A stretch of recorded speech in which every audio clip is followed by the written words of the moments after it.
साथ है। सर जी good afternoon, और सबसे पहले तो बहुत बहुत स्वागत है आपका CNBC बाजार पर। और हम देख रहे हैं numbers definitely are showing some improvement जहाँ तक बात आती है पावर टिलर्स की, और tractors are little bit slow, तो दोनों की बात करते हैं सर। गुड आफ्टरनून, नमस्कार। यस, क्वार्टर वन में हमारा पावर टिलर्स का परफॉर्मेंस बहुत अच्छा रहा। उधर काफी ग्रोथ मिला, over 30% growth, and tractors flat रहा है। एंड ट्रैक्टर्स में रिटेल थोड़ा स्लो था because of the delay in monsoon, and of course cost increases जो हुआ है, एंड उसको जो effect on the price also led to slight slow down in sales. लेकिन जो मानसून का प्रोग्रेस है और जैसे ज्योग्राफिकल स्प्रेड अच्छा हुआ है, और next 2-3 weeks we are looking at the monsoon intensity also picking up. इस वजह से we are looking forward to a good quarter too, और आगे ट्रैक्टर सेल्स में भी बढ़ोतरी होगा, यही उम्मीद है। ओके सर, आइडियली अब मॉनसून को हम अप्रोच कर रहे हैं, सो थोड़ा सा इसके बारे में हमें समझना होगा। डिमांड प्री मॉनसून कैसा रहता है और ड्यूरिंग मॉनसून आपका आइडियली कैसा देखते हैं अभी, जो हिस्टोरिकली अगर डेटा की बात करें एंटनी साहब? बिल्कुल, मानसून बहुत इम्पोर्टेंट मायने रखता है एक खेती में, स्पेशली सिंगल क्रॉप एरिया में जहाँ पे इरिगेशन नहीं है, रेन फेड एरियाज है, वहाँ पे dependency on monsoon is very high. और before before the monsoon season preparation शुरू होता है, hoping for the rains to happen on time. Typically ploughing करते हैं फार्मर, और उसके then they wait for the rains to happen, उसके बाद सोइंग शुरू होता है। तो when the rains are delayed, sowing delay होता है, और उसके वजह से थोड़ा यील्ड में भी फर्क आता है। So if the delay is not too much, yield में भी ज्यादा फर्क नहीं आएगा, but if the delay is too much then उसमें काफी फर्क आएगा। इस बार I think the rains have picked up, इसलिए अच्छा उम्मीद है कि ये जो सीजन खरीफ का क्रॉप रहेगा अच्छा रहेगा। अब सर थोड़ा सा ट्रैक्टर्स के बारे में समझना चाहेंगे। Not just you but overall industry में ट्रैक्टर्स के सेल्स में अभी भी थोड़ा सा हर्डल आ रहा है, इसके बारे में थोड़ा सा समझना चाहें, क्या प्रॉब्लम हो रही है यहाँ पर, या सप्लाई साइड के कंस्ट्रेंट्स हैं, या डिमांड में ही उतना रिकवरी नहीं आ रहा है, पर्टिकुलरली ट्रैक्टर्स की बात करें तो एंटनी सर? देयर इज दो तीन चीजें हैं। वन हमने अभी टच किया है, that is on commodity inflation and the price increases that has happened. We all know the farmers' income has not grown to the extent of increase in commodities that has happened in the recent times. इस वजह से थोड़ा सा एक फर्क definitely होगा। थोड़ा delay in decision making of purchase of tractor definitely market में हो रहा है। सेकेंड इंपॉर्टेंट फैक्टर है मानसून, एंड मानसून का स्प्रेड, ज्योग्राफिकल स्प्रेड अच्छा रहा, लेकिन हर जगह इंटेंसिटी अच्छा नहीं रहा, इसलिए सोइंग हर जगह नहीं हुआ है। And slowly now last few days, last एक हफ्ते से काफी अच्छा प्रोग्रेस और इंटेंसिटी भी अच्छा मिल रहा है, तो सोइंग काफी हद तक नॉर्मल हुआ है अभी। So we expect the tractor sales to improve from now on. Okay तो ये एक बात ज़रूर है, इसे ध्यान में रखते हैं हम।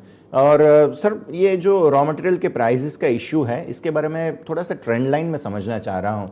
एक आइडियल थियरी ऐसा कह रही है, आज से ही ऐसी बातचीत मार्केट में शुरू हुई है, कि जो मेटल प्राइसेस हैं, कमोडिटी इन्फ्लेशन है, वो थोड़ा सा पीक आउट हो चुका है। अब आज प्राइसेस भी कम होते हुए बहुत सारे कंपनियों ने देखे, हमने जो लार्ज कैप लिस्टेड कंपनियां हैं उन्होंने अपने प्रोडक्ट के प्राइसेस कम किए हैं। आपको क्या लग रहा है कि ये इन्फ्लेशन जो है वो पीक आउट हो चुका है, यहाँ से थोड़ा सा प्राइस और ईज ऑफ होते हुए हमें देखने चाहिए, या आपको अभी भी ट्रेंड लाइन थोड़ा सा लग रहा है कि प्राइसेस एलिवेटेड रहेंगे आने वाले वक्त में, थोड़े एटलीस्ट यहाँ से 6 महीने के लिए?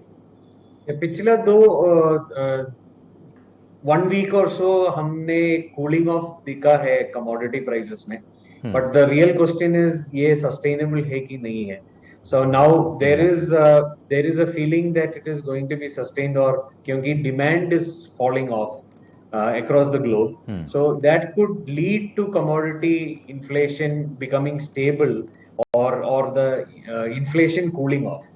So अगर ये sustainable है, then definitely it will impact on prices of products, further price increases लेना नहीं पड़ेगा, and that should enable farmers उनका डिसीजन लेना आसान रहेगा, because today the increase in prices have led to postponement of purchase decision. जो purchase करना है उसको पोस्टपोन किया जा रहा है, hoping for something better happening Diwali time पे, या towards the winter we are expecting things thing to cool off further. And इसके लिए जो पोस्टपोनमेंट हो रहा है, that pre purchase of that postponement might happen and it will be favourable for the industry. But अभी तो फिलहाल wait and watch है, and we are watching closely how the commodity movement will be.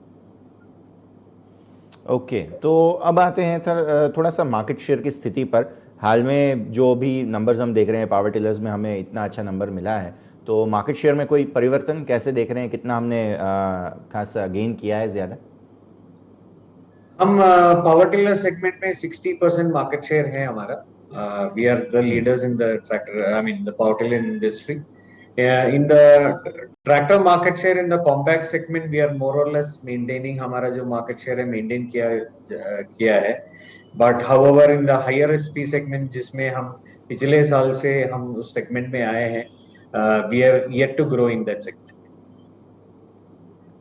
Okay, definitely. और इसके अलावा utilisation levels के बारे में थोड़ा सा समझाइए सर।